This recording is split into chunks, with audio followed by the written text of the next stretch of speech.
4. তোমাদের 9 বর্গ। 1. তোমাদের 9 সূত্র। 33. শ্রাবস্তিতে উৎপত্তি। হে ভিক্ষুগণ, যা তোমাদের নয় তা চন্দ্রাগ প্রহাণের দ্বারা ত্যাগ করো। তা প্রহীন হলে তোমাদের হিতসুখ সাধিত হবে। হে ভিক্ষুগণ, কি তোমাদের নয়? হে ভিক্ষুগণ, রূপ তোমাদের নয়, তা ত্যাগ করো। তা প্রহীন হলে তোমাদের হিতসুখ সাধিত হবে। বেদনা তোমাদের নয়, তা ত্যাগ করো। তা প্রহীন হলে তোমাদের হিতসুখ সাধিত হবে। সংজ্ঞা তোমাদের নয়... সংস্কার তোমাদের নয়, তা ত্যাগ করো। তা প্রহীন হলে তোমাদের হিতসুখ সাধিত হবে। বিজ্ঞান তোমাদের নয়, তা ত্যাগ করো। তা প্রহীন হলে তোমাদের হিতসুখ সাধিত হবে। হে ভিক্ষুগণ, মনে করো এই জেতবনে যে সব তৃণকাষ্ঠ, ডালপালা ও পাতা রয়েছে, তা যদি লোকজন নিয়ে যায়, দগ্ধ করে কিংবা যা ইচ্ছা হয় তাই করে, তখন কি তোমাদের এরূপ মনে হয় লোকজন আমাদের নিয়ে যাচ্ছে, দগ্ধ করছে কিংবা যা ইচ্ছা হয় তাই করছে? বান্তে তা নয়। তা কি কারণে? বান্তে তা আমাদের নিজের নয় কিংবা আমাদের সম্পদ নয়, অর্থাৎ আমি ও আমার বলতে কিছুই নেই। ঠিক এভাবেই হে ভিক্ষুগণ, রূপ তোমাদের নয়, তা ত্যাগ করো। তা প্রহীন হলে তোমাদের হিতসুখ সাধিত হবে। বেদনা তোমাদের নয়, তা ত্যাগ করো। তা প্রহীন হলে তোমাদের হিতসুখ সাধিত হবে। সংজ্ঞা তোমাদের নয়... সংস্কার তোমাদের নয়... বিজ্ঞান তোমাদের নয়, তা ত্যাগ করো। তা প্রহীন হলে তোমাদের হিতসুখ সাধিত হবে। প্রথম সূত্র সমাপ্ত। 2. দ্বিতীয় তোমাদের 9 সূত্র। 37. শ্রাবস্তিতে উৎপত্তি। হে ভিক্ষুগণ, যা তোমাদের নয় তা চন্দ্রাগ প্রহাণের দ্বারা ত্যাগ করো। তা প্রহীন হলে তোমাদের হিতসুখ সাধিত হবে। হে ভিক্ষুগণ, কি তোমাদের নয়? হে ভিক্ষুগণ, রূপ তোমাদের নয়, তা ত্যাগ করো। তা প্রহীন হলে তোমাদের হিতসুখ সাধিত হবে। বেদনা তোমাদের নয়... সংজ্ঞা তোমাদের নয়... সংস্কার তোমাদের নয়... বিজ্ঞান তোমাদের নয়, তা ত্যাগ করো। তা প্রহীন হলে তোমাদের হিতসুখ সাধিত হবে। হে ভিক্ষুগণ, যা তোমাদের নয় তা চন্দ্রাগ প্রহাণের দ্বারা ত্যাগ করো। তা প্রহীন হলে তোমাদের হিতসুখ সাধিত হবে। দ্বিতীয় সূত্র সমাপ্ত। 3. জৈনক ভিক্ষু সূত্র। 35. শ্রাবস্তিতে উৎপত্তি। তখন জৈনক ভিক্ষু যেখানে ভগবান আছেন সেখানে গেলেন। অতঃপর ভগবানকে বন্দনা জানিয়ে এক পাশে বসলেন। এক পাশে বসে সেই ভিক্ষু ভগবানকে বললেন, বান্তে, আমার পক্ষে উত্তম বা মঙ্গল হবে ভগবান আমাকে সংক্ষিপ্তভাবে ধর্মদেশনা করুন, যাতে আমি ভগবানের ধর্মদেশনা শুনে একাকী, বিচ্ছিন্ন, অপ্রমত্ত, বীর্যবান বা উদ্যমী, একাগ্রচিত্ত হয়ে অবস্থান করতে সক্ষম হব। হে ভিক্ষু, যা সুপ্ত বা অন্তর্নিহিত থাকে সেই নামে কথিত হয়, যা সুপ্ত থাকে না সেই নামে কথিত হয় না। ভগবান আমি বুঝতে পেরেছি, সুগত আমি বুঝতে পেরেছি। হে ভিক্ষু, যেমন কিভাবে তুমি আমা কর্তৃক সংক্ষিপ্ত ভাষণের বিস্তারিত অর্থ বুঝতে পেরেছ। বান্তে, আমি রূপ সুপ্ত থাকে সেই নামে কথিত হয়, যদি বেদনা সুপ্ত থাকে সেই নামে কথিত হয়, যদি সংজ্ঞা সুপ্ত থাকে সেই নামে কথিত হয়, যদি সংস্কার সুপ্ত থাকে সেই নামে কথিত হয়, যদি বিজ্ঞান সুপ্ত থাকে সেই নামে কথিত হয়। বান্তে, যদি রূপ সুপ্ত না থাকে সেই নামে কথিত হয় না।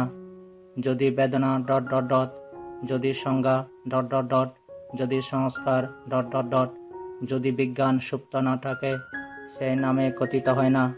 বান্তে, আমি নিশ্চিত রূপে ভগবান কর্তৃক বাসিত বিষয়ের এরূপ বিস্তারিত অর্থ বুঝতে পেরেছি। সাধু সাধু ভিক্ষু, তুমি উত্তম রূপে আমা কর্তৃক সংক্ষিপ্ত বাসনের বিস্তারিত অর্থ বুঝতে পেরেছ। হে ভিক্ষু, যদি রূপ সুপ্ত থাকে সেই নামে কথিত হয়, যদি বেদনা ... যদি সংজ্ঞা ... যদি সংস্কার ... যদি বিজ্ঞান সুপ্ত থাকে সেই নামে কথিত হয়। হে ভিক্ষু, যদি রূপ সুপ্ত না থাকে সেই নামে কথিত হয় না, যদি বেদনা ... যদি সংজ্ঞা ... যদি সংস্কার ... যদি বিজ্ঞান সুপ্ত না থাকে সেই নামে কথিত হয় না। হে ভিক্ষু, আমা কর্তৃক বাসিত এই বিষয়ের এভাবে বিস্তারিত অর্থ বুঝতে হবে। অতঃপর সেই ভিক্ষু ভগবানের বাসনকে অভিনন্দন ও অনুমোদন করে আসন হতে উঠে ভগবানকে অভিবাদন পূর্বক প্রদক্ষিণ করে প্রস্থান করলেন। এরপরে সেই ভিক্ষু একাকী বিচ্ছিন্ন অপ্রমত্ত বীর্যবান বা উদ্যমী একাগ্রচিত্ত হয়ে অবস্থান করতে করতে অচিরেই যার জন্য কুলপুত্রগণ সম্যক রূপে আগার হতে অনাগারিক রূপে প্রব্রজ্যা গ্রহণ করে তার সেইও শ্রেষ্ঠ ব্রহ্মচর্য জীবনের চরম ফল প্রত্যক্ষ জীবনে স্বয়ং অভিজ্ঞার দ্বারা সাক্ষাৎ করে অর্জন করে অবস্থান করতে লাগলেন। আমার জন্মবীজ ক্ষীণ হয়েছে, ব্রহ্মচর্য জীবন উদযাপিত হয়েছে, করণীয় কার্যকৃত হয়েছে, এ জীবনে আসক্তের জন্য আর অন্য কোনো করণীয় নেই। এভাবে তিনি বুঝতে পারলেন। সেই ভিক্ষু অর্হতদের মধ্যে অন্যতম হলেন। তৃতীয় সূত্র সমাপ্ত। 4. দ্বিতীয় জনক ভিক্ষু সূত্র 37 শ্রাবস্তিতে উৎপত্তি। তখন জনক ভিক্ষু যেখানে ভগবান আছেন ... এক পাশে বসে সেই ভিক্ষু ভগবানকে বললেন, বান্তে আমার পক্ষে উত্তম বা মঙ্গল হবে, ভগবান আমাকে সংক্ষিপ্তভাবে ধর্মদেশনা করুন, যাতে আমি ভগবানের ধর্মদেশনা শুনে একাকী বিচ্ছিন্ন অপ্রমত্ত বীর্যবান বা উদ্যমী একাগ্রচিত্ত হয়ে অবস্থান করতে সক্ষম হই। হে ভিক্ষু, যা সুপ্ত থাকে তা সুপ্ত থাকা অবস্থায় মরে যায়, যা সুপ্ত থাকা অবস্থায় মরে যায় তা সেই নামে কথিত হয়। যা সুপ্ত থাকে না তা সুপ্ত থাকা অবস্থায় মরে যায় না, যা সুপ্ত থাকা অবস্থায় মরে যায় না তা সেই নামে কথিত হয়। ভগবান আমি বুঝতে পেরেছি, সুগত আমি বুঝতে পেরেছি। হে ভিক্ষু, কিভাবে তুমি আমা কর্তৃক সংক্ষিপ্ত বাসনের বিস্তারিত অর্থ বুঝতে পেরেছ? আন্তে, যদি রূপ সুপ্ত থাকে তা সুপ্ত থাকা অবস্থায় মরে যায়, যা সুপ্ত থাকা অবস্থায় মরে যায় তা সেই নামে কথিত হয়। যদি বেদনা সুপ্ত থাকে ... যদি সংজ্ঞা সুপ্ত থাকে ... যদি সংস্কার সুপ্ত থাকে ... যদি বিজ্ঞান সুপ্ত থাকে তা সুপ্ত থাকা অবস্থায় মরে যায়, যা সুপ্ত থাকা অবস্থায় মরে যায় তা সেই নামে কথিত হয়। বান্তে, যদি রূপ সুপ্ত থাকে না তা সুপ্ত থাকা অবস্থায় মরে যায় না, যা সুপ্ত থাকা অবস্থায় মরে যায় না তা সেই নামে কথিত হয় না। যদি বেদনা সুপ্ত না থাকে ... যদি সংজ্ঞা সুপ্ত না থাকে ... যদি সংস্কার সুপ্ত না থাকে ... যদি বিজ্ঞান সুপ্ত না থাকে তা সুপ্ত থাকা অবস্থায় মরে যায় না, যা সুপ্ত থাকা অবস্থায় মরে যায় না তা সেই নামে কথিত হয় না। বান্তে, এভাবেই আমি ভগবান কর্তৃক বাসিত সংক্ষিপ্ত বিষয়ের বিস্তারিত অর্থ বুঝতে পেরেছি। সাধু সাধু ভিক্ষু, তুমি উত্তম রূপে আমা কর্তৃক সংক্ষিপ্ত বাসনের বিস্তারিত অর্থ বুঝতে পেরেছ। হে ভিক্ষু, যদি রূপ সুপ্ত থাকে তা সুপ্ত থাকা অবস্থায় মরে যায়, যা সুপ্ত থাকা অবস্থায় মরে যায় তা সেই নামে কথিত হয়। হে ভিক্ষু, যদি বেদনা ... হে ভিক্ষু, যদি সংজ্ঞা ... হে ভিক্ষু, যদি সংস্কার ... হে ভিক্ষু, যদি বিজ্ঞান সুপ্ত থাকে তা সুপ্ত থাকা অবস্থায় মরে যায়, যা সুপ্ত থাকা অবস্থায় মরে যায় তা সেই নামে কথিত হয়। ভিক্ষু, যদি রূপ সুপ্ত থাকে না, তা সুপ্ত থাকা অবস্থায় মরে যায় না। যা সুপ্ত থাকা অবস্থায় মরে যায় না, তা সেই নামে কথিত হয় না। যদি বেদনা সুপ্ত না থাকে ... যদি সংজ্ঞা সুপ্ত না থাকে ... যদি সংস্কার সুপ্ত না থাকে ... যদি বিজ্ঞান সুপ্ত থাকে না, তা সুপ্ত থাকা অবস্থায় মরে যায় না। যা সুপ্ত থাকা অবস্থায় মরে যায় না, তা সেই নামে কথিত হয় না। হে ভিক্ষু, আমার কর্তৃক বাসিত বিষয়ের এরূপেই বিস্তারিত অর্থ জানতে হবে... সেই জনক ভিক্ষু অর্হত্ব লাভ করলেন। চতুর্থ সূত্র সমাপ্ত। 5. আনন্দ সূত্র 37. শ্রাবস্তিতে উৎপত্তি। এক সময় আয়ুষ্মান আনন্দ যেখানে ভগবান আছেন সেখানে উপস্থিত হলেন। গিয়ে ভগবানের সাথে কুশল বিনিময় করলেন। সৌজন্যমূলক বাক্য বিনিময় অবসানে এক পাশে বসলেন। এক পাশে বসলে আয়ুষ্মান আনন্দকে ভগবান বললেন, হে আনন্দ, যদি তোমাকে এভাবে জিজ্ঞেস করা হয়, আবুস আনন্দ, কিরূপে এই ধর্মগুলোর উৎপত্তি দেখা যায়, বিনাশ দেখা যায় ও স্থিতের অন্যথাভাব দেখা যায়, তুমি যদি এভাবে প্রশ্নের মুখোমুখি হও তাহলে কিভাবে উত্তর দিবে? বান্তে, আমাকে যদি এভাবে জিজ্ঞেস করে, আবুস আনন্দ, কিরূপে এই ধর্মগুলোর উৎপত্তি দেখা যায়, বিনাশ দেখা যায় ও স্থিতের অন্যটা ভাব দেখা যায়, বান্তে, ঠিক এভাবে প্রশ্নের সম্মুখীন হলে আমি এভাবে উত্তর দেব, আবুস, রূপের উৎপত্তি দেখা যায়, বিনাশ দেখা যায় ও স্থিতের অন্যথা ভাব দেখা যায়। বেদনার ... সংজ্ঞার ... সংস্কারের ... বিজ্ঞানের উৎপত্তি দেখা যায়, বিনাশ দেখা যায় ও স্থিতের অন্যথা ভাব দেখা যায়। অবশ্য ঠিক এভাবেই ধর্মগুলোর উৎপত্তি দেখা যায়, বিনাশ দেখা যায় ও স্থিতের অন্যথা ভাব দেখা যায়, বান্তে, ঠিক এভাবে প্রশ্নের সম্মুখীন হলে এভাবে উত্তর দেব, সাধু সাধু আনন্দ। হে আনন্দ, রূপের উৎপত্তি দেখা যায়, বিনাশ দেখা যায় ও স্থিতের অন্যথা ভাব দেখা যায়। বেদনার ... সংজ্ঞার ... সংস্কারের ... বিজ্ঞানের উৎপত্তি দেখা যায়, বিনাশ দেখা যায় ও স্থিতের অন্যথা ভাব দেখা যায়। আনন্দ, ঠিক এভাবেই ধর্মগুলোর উৎপত্তি দেখা যায়, বিনাশ দেখা যায় ও স্থিতের অন্যথা ভাব দেখা যায়। আনন্দ, এভাবে প্রশ্নের সম্মুখীন হলে তুমি এভাবে উত্তর দেবে। পঞ্চম সূত্র সমাপ্ত। 6. দ্বিতীয় আনন্দ সূত্র 38. শ্রাবস্তিতে উৎপত্তি।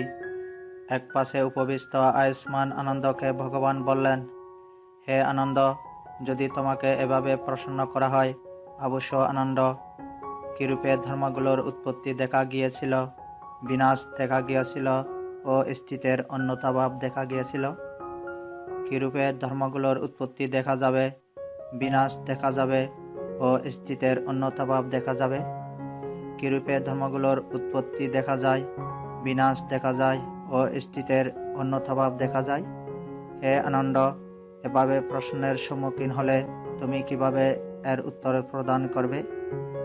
বান্তে, যদি আমাকে এভাবে প্রশ্ন করে, আবুস আনন্দ, কিরূপে ধর্মগুলোর উৎপত্তি দেখা গিয়েছিল, বিনাশ দেখা গিয়েছিল ও স্থিতের অন্যথা ভাব দেখা গিয়েছিল, কিরূপে ধর্মগুলোর উৎপত্তি দেখা যাবে, বিনাশ দেখা যাবে ও স্থিতের অন্যথা ভাব দেখা যাবে, কিরূপে ধর্মগুলোর উৎপত্তি দেখা যায়, বিনাশ দেখা যায় ও স্থিতের অন্যথা ভাব দেখা যায়, ঠিক এভাবে জিজ্ঞাসিত হলে আমি এভাবে উত্তর প্রদান করব, আবুস, যেই রূপ অতীত, নিরুদ্ধ ও পরিবর্তিত, তার উৎপত্তি দেখা গিয়েছিল, বিনাশ দেখা গিয়েছিল ও স্থিতের অন্যথা ভাব দেখা গিয়েছিল, যেই বেদনা অতীত, নিরুদ্ধ ও পরিবর্তিত, তার উৎপত্তি দেখা গিয়েছিল, বিনাশ দেখা গিয়েছিল ও ও স্থিতের অন্যটা ভাব দেখা গিয়েছিল। যে সংজ্ঞা যে সংস্কার অতীত, নিরুদ্ধ ও পরিবর্তিত, তার উৎপত্তি দেখা গিয়েছিল, বিনাশ দেখা গিয়েছিল ও স্থিতের অন্যটা ভাব দেখা গিয়েছিল। যে বিজ্ঞান অতীত, নিরুদ্ধ ও পরিবর্তিত, তার উৎপত্তি দেখা গিয়েছিল, বিনাশ দেখা গিয়েছিল ও স্থিতের অন্যটা ভাব দেখা গিয়েছিল। অবশ্য এভাবেই এই ধর্মগুলোর উৎপত্তি দেখা গিয়েছিল, বিনাশ দেখা গিয়েছিল ও স্থিতের অন্যটা ভাব দেখা গিয়েছিল। অবশ্য যে রূপ অজাত, অপ্রাদুর্ভূত, তার উৎপত্তি দেখা যাবে, বিনাশ দেখা যাবে ও স্থিতের অন্যতা ভাব দেখা যাবে। যে বেদনা অজাত, অপ্রাদুর্ভূত, তার উৎপত্তি দেখা যাবে, বিনাশ দেখা যাবে ও স্থিতের অন্যথা ভাব দেখা যাবে। যে সংজ্ঞা যে সংস্কার অজাত, অপ্রাদুর্ভূত, তার উৎপত্তি দেখা যাবে, বিনাশ দেখা যাবে ও স্থিতের অন্যথা ভাব দেখা যাবে। যে বিজ্ঞান অজাত, অপ্রাদুর্ভূত, তার উৎপত্তি দেখা যাবে, বিনাশ দেখা যাবে ও স্থিতের অন্যথা ভাব দেখা যাবে। অবশ্য এভাবেই এই ধর্মগুলোর উৎপত্তি দেখা যাবে, বিনাশ দেখা যাবে ও স্থিতের অন্যথা ভাব দেখা যাবে। অবশ্য যেই রূপ জাত, প্রাদুর্ভূত, তার উৎপত্তি দেখা যায়, বিনাশ দেখা যায় ও স্থিতের অন্যথা ভাব দেখা যায়। যে বেদনা জাত, প্রাদুর্ভূত, তার উৎপত্তি দেখা যায়, বিনাশ দেখা যায় ও স্থিতের অন্যথা ভাব দেখা যায়। যে সংজ্ঞা যে সংস্কার জাত, প্রাদুর্ভূত, তার উৎপত্তি দেখা যায়, বিনাশ দেখা যায় ও স্থিতের অন্যথা ভাব দেখা যায়। যে বিজ্ঞান জাত, প্রাদুর্ভূত, তার উৎপত্তি দেখা যায়, বিনাশ দেখা যায় ও স্থিতের অন্যথা ভাব দেখা যায়। অবশ্য এভাবেই উৎপত্তি দেখা যায়, বিনাশ দেখা যায় ও স্থিতের অন্যথা ভাব দেখা যায়। বান্তে এভাবে জিজ্ঞাসিত হলে ঠিক এভাবেই আমি উত্তর প্রদান করব। সাধু সাধু আনন্দ। হে আনন্দ, যে রূপ অতীত, নিরুদ্ধ ও পরিবর্তিত, তার উৎপত্তি দেখা গিয়েছিল, বিনাশ দেখা গিয়েছিল ও স্থিতের অন্যথা ভাব দেখা গিয়েছিল। যে বেদনা অতীত, নিরুদ্ধ ও পরিবর্তিত, তার উৎপত্তি দেখা গিয়েছিল, বিনাশ দেখা গিয়েছিল ও স্থিতের অন্যথা ভাব দেখা গিয়েছিল। যে সংজ্ঞা যে সংস্কার যে বিজ্ঞান অতীত, নিরুদ্ধ ও পরিবর্তিত, তার উৎপত্তি দেখা গিয়েছিল, বিনাশ দেখা গিয়েছিল ও স্থিতের অন্যথা ভাব দেখা গিয়েছিল। হে আনন্দ, এভাবেই এই ধর্মগুলোর উৎপত্তি দেখা গিয়েছিল, বিনাশ দেখা গিয়েছিল ও স্থিতের অন্যথা ভাব দেখা গিয়েছিল। হে আনন্দ, যে রূপ অজাত, অপ্রাদুর্ভূত, তার উৎপত্তি দেখা যাবে, বিনাশ দেখা যাবে ও স্থিতের অন্যথা ভাব দেখা যাবে। যে বেদনা যে সংজ্ঞা যে সংস্কার যে বিজ্ঞান অজাত, অপ্রাদুর্ভূত, তার উৎপত্তি দেখা যাবে, বিনাশ দেখা যাবে ও স্থিতের অন্যথা ভাব দেখা যাবে। হে আনন্দ, এভাবেই এই ধর্মগুলোর উৎপত্তি দেখা যাবে, বিনাশ দেখা যাবে ও স্থিতের অন্যথা ভাব দেখা যাবে। হে আনন্দ, যে রূপ জাত, প্রাদুর্ভূত, তার উৎপত্তি দেখা যায়, বিনাশ দেখা যায় ও স্থিতের অন্যথা ভাব দেখা যায়। যে বেদনা যে সংজ্ঞা যে সংস্কার যে বিজ্ঞান জাত, প্রাদুর্ভূত, তার উৎপত্তি দেখা যায়, বিনাশ দেখা যায় ও স্থিতের অন্যথা ভাব দেখা যায়। হে আনন্দ, এভাবেই এই ধর্মগুলোর উৎপত্তি দেখা যায়, বিনাশ দেখা যায় ও স্থিতের অন্যথা ভাব দেখা যায়। হে আনন্দ, এভাবে জিজ্ঞাসিত হলে ঠিক এভাবেই আমি উত্তর প্রদান করব। ষষ্ঠ সূত্র সমাপ্ত। 7 অনুধর্ম সূত্র 39 শ্রাবস্তিতে উৎপত্তি। হে ভিক্ষুগণ, ধর্মানুধর্ম প্রতিপন্ন বা নবলোকোত্তর ধর্মের অনুলোম ধর্ম পূর্বভাগ প্রতিপদ প্রতিপন্ন ভিক্ষুর এই অনুধর্ম হয়, যিনি রূপের প্রতি নির্ভেদ বহুল বা উৎকণ্ঠা বহুল হয়ে বিহার বা অবস্থান বা বসবাস করেন, বেদনার প্রতি নির্ভেদ বহুল হয়ে বিহার করেন, সংজ্ঞার প্রতি নির্ভেদ বহুল হয়ে বিহার করেন, সংস্কারের প্রতি নির্ভেদ বহুল হয়ে বিহার করেন, বিজ্ঞানের প্রতি নির্ভেদ বহুল হয়ে বিহার করেন, যিনি রূপের প্রতি নির্ভেদ বহুল হয়ে বিহার করেন, বেদনার প্রতি নির্ভেদ বহুল হয়ে বিহার করেন, সংজ্ঞার প্রতি নির্ভেদ বহুল হয়ে বিহার করেন, সংস্কারের প্রতি নির্ভেদ বহুল হয়ে বিহার করেন, বিজ্ঞানের প্রতি নির্ভেদ বহুল হয়ে বিহার করেন, তিনি ত্রিবিধ পরিজ্ঞার দ্বারা রূপকে জানতে পারেন, বেদনাকে জানতে পারেন, সংজ্ঞাকে জানতে পারেন, সংস্কারকে জানতে পারেন, বিজ্ঞানকে জানতে পারেন। তিনি রূপকে জেনে, বেদনাকে জেনে, সংজ্ঞাকে জেনে, সংস্কারকে জেনে, বিজ্ঞানকে জেনে রূপ হতে মার্গক্ষণে উৎপন্ন প্রধান পরিজ্ঞার দ্বারা বিমুক্ত হন, বেদনা হতে বিমুক্ত হন, সংজ্ঞা হতে বিমুক্ত হন, সংস্কার হতে বিমুক্ত হন, বিজ্ঞান হতে বিমুক্ত হন। জন্ম জরা মরণ শোক পরিদেবন বা বিলাপ দুঃখ ধর্মনস্য বা মানসিক দুঃখ উপায়াস হতে বিমুক্ত হন, দুঃখ হতে বিমুক্ত হন বলে আমি বলি। সপ্তম সূত্র সমাপ্ত। 8. দ্বিতীয় অনুধর্ম সূত্র 40 শ্রাবস্তিতে উৎপত্তি। হে ভিক্ষুগণ, ধর্মানুধর্ম ভিক্ষুর এই অনুধর্ম হয়, যিনি রূপের প্রতি অনিত্যানুদর্শী হয়ে বিহার করেন, দুঃখ হতে বিমুক্ত হন বলে আমি বলি। অষ্টম সূত্র সমাপ্ত। 9.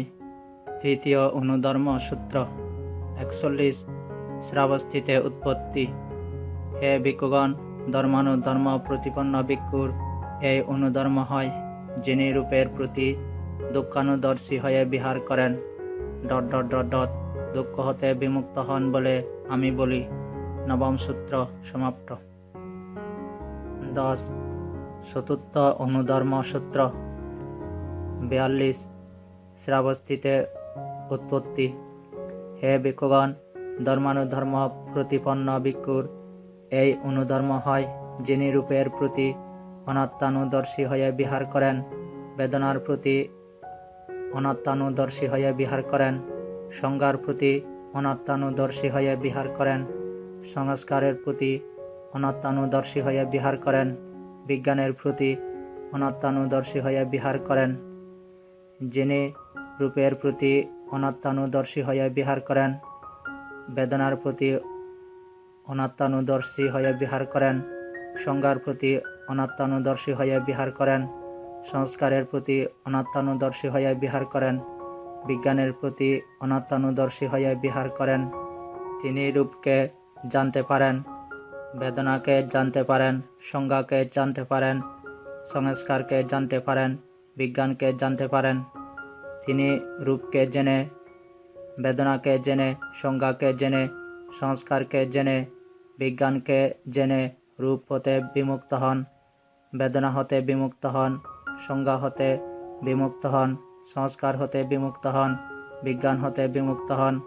জন্ম জরা মরণ শোক পরিদেবন দুঃখ ধর্মনস্য উপায়াস হতে বিমুক্ত হন, দুঃখ হতে বিমুক্ত হন বলে আমি বলি।